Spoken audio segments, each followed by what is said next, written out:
our very best each and every day. I remember when I served as a principal, sometimes kids would come in and they'd have referral, and before I even talked to them about the referral, I say, look at me in my eyes. Have you done your best? And most times, the children would say, I didn't do my best. So then we were able to deal with whatever was on the referral. And every once in a while, kids said, yes, I did my best, and we found out that it might have been an error involved. But I'm asking you that at the end of every day, as a parent, as an educator, as a community member, can we look into the mirror and say that we have done our very best? Again, we are who we have been waiting for. Thank you.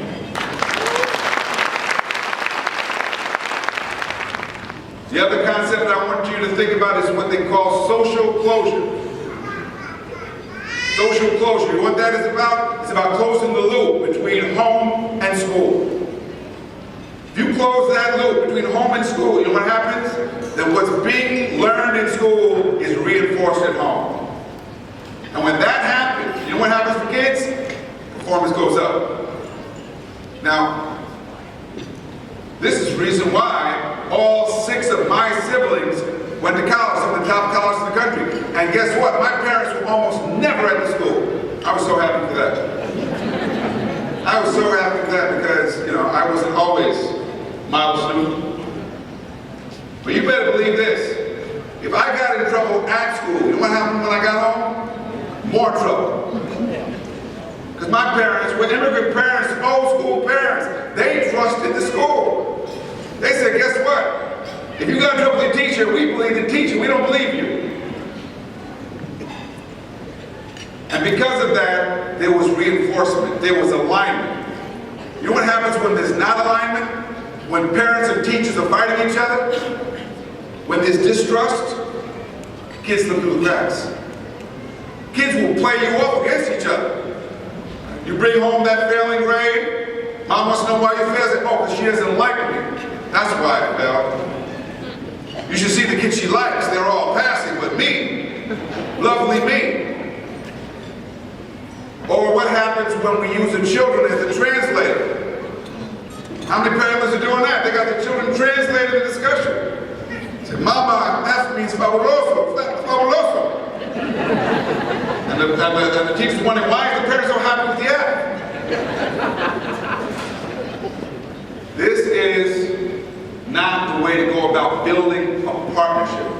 And that's what we're after, a partnership rooted in trust and respect between parents and schools. And that is the way that we need to work together so that our students are successful in their education. So having these families engaged today, I think it is a great step in the right direction so that that engagement continues day after day during the school year. You know, the education of the values on the students has to begin at home. So I think that's again why the importance of the families being involved, because the families can teach their children those values at home. And when they bring those values such as respect, honesty, and many others, when they bring those to school, then it's going to do the learning process much, much easier. Having the unity conference where all the families are coming together, regardless of how they look or what language they speak, coming all together in one single location, one single room, where we all can network with each other and learn from each other and make friends and start that collaborative work at a much higher level, so that again, that success for students is our top priority. This unique conference, I'm hoping that we can share this information with other districts around the state, so that, you know, why not, they can duplicate the model.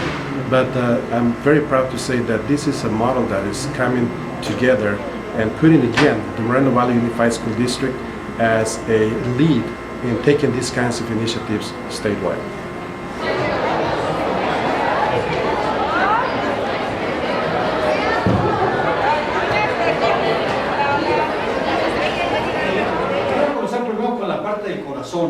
Aunque aquí tenemos el cerebro, ¿verdad? Pero regresando al de atrás, ¿verdad? En el corazonzote. And I do agree that people that don't want to go to college should not go to college. However, I think all parents are going to agree with me on this statement. Should people be prepared to go to college? Just in case one day they wake up and say, you know what, I changed my mind, I decided. I do want to go, even if it hits them late in life, 17, 18, 19, down the line. And I think we would all agree, absolutely. So one of the key things I did was, while in college, there was these groups I told you that were unified, keep us Hispanics and blacks and all the minorities to keep going and don't give up. And I started leading the organization. So I found out that I had some leadership skills, and I volunteered.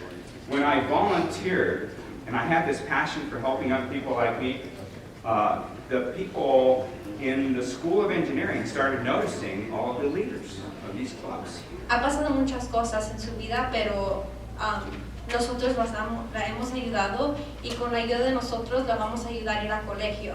Ellas tienen muchas aspiraciones, y ya lo que ha pasado todo ella ya no va a importar, porque ella va a ser más grande de lo que es ahorita. Hi, I'm Mitchell Hernandez. I'm the ASB Student Body President this year at Vista del Lago High School. And if you were to ask me in freshman year if I would like to do school report or help at an assembly, I would probably not even get close to saying yes. I would probably run away, hide somewhere. I was super shy. I didn't want to do anything involving talking, communication, or anything. But incoming sophomore year, summer school, I met Kim, and she kept talking about how ASB was like great and all the events she did and everything. It intrigued me to the point that I wanted to join it. Unfortunately, I was too shy to join the class, but they had an after-school team that helped people who don't have room in their schedule for ASB, or they don't fit in the class for ASB. Wait, I didn't have 5.0, did you? I did. Oh, You have 5.0. I got 3. Okay, so that's crossed out. So I have 5 minus 0. That 4 equals plus 0. 1. Yeah. I'm gonna stand right here by you. Square root of 4 plus 13 divided by 3. See, and I didn't think of subtraction. I just looked at things and adding. And there's 50 minus 45, and then divided by 9, so see, that's an extra step with your students. Lo que yo les decía es que todos los estudiantes del 10º, 11º y 12º grado van a tomar un examen durante octubre que se llama PSET, sus hijos les van a decir, es acerca de en qué nivel están académicamente. We also have dual enrollment where some of your students that are juniors can also enroll in a junior college. Healthy eating and lifestyle promotion in our community.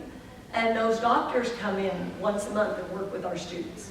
So they get to be on a personal contact level with a future doctor in our community and get to learn directly from those doctors what's healthy exercise, what's healthy nutrition. And then they get to plan how are they going to take what they've learned and go out and educate their community and pass that information on. Our gifted population might first dabble with this question as young as 5 and 6. Now imagine being that young and your lack of emotional tools and you're dealing with what's the point on the planet? What is my point on the planet? Those are big thoughts for a little body.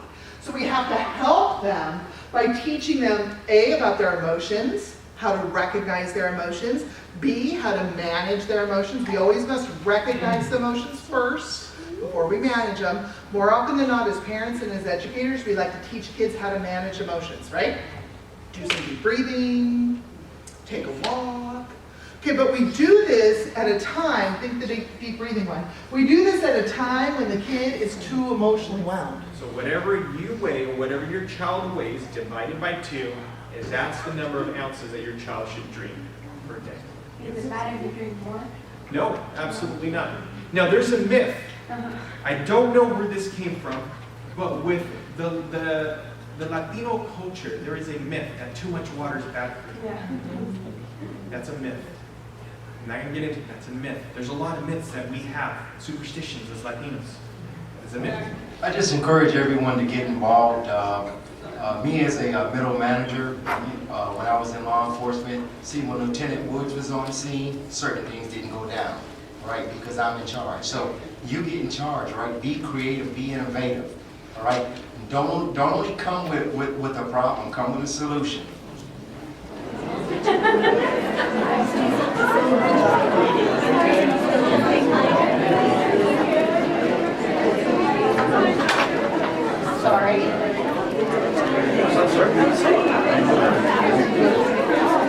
The Moreno Valley Unified School District has always recognized that parent engagement is part of an effective school system. The Unity Conference was born out of an idea of bringing together the Hope Conference and the Valor Conference as one.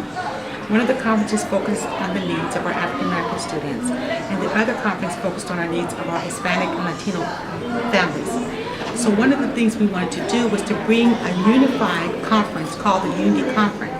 But not only would we talk about how do we help those targeted groups, but also the parents of other children, our GATE parents, our special needs students, our parents that have just a child in our district. So the Unity Conference came together as a vision to bring 1,000 parents together to actually work on those skills that will help their children to be successful. I hope that there is a lasting effect to this conference, that parents will walk away with some skills that they can actually keep with them for a lifetime, that they're also willing to share it with others that they know. So I'm hoping that they will know how to put their child in college and what it takes. I'm hoping that they will also know that it's important that we move forward together as a community in unity. It is a huge turnout. We have actually more than 1,000 parents here sharing today, learning and making a commitment to support their children as well as other people's children.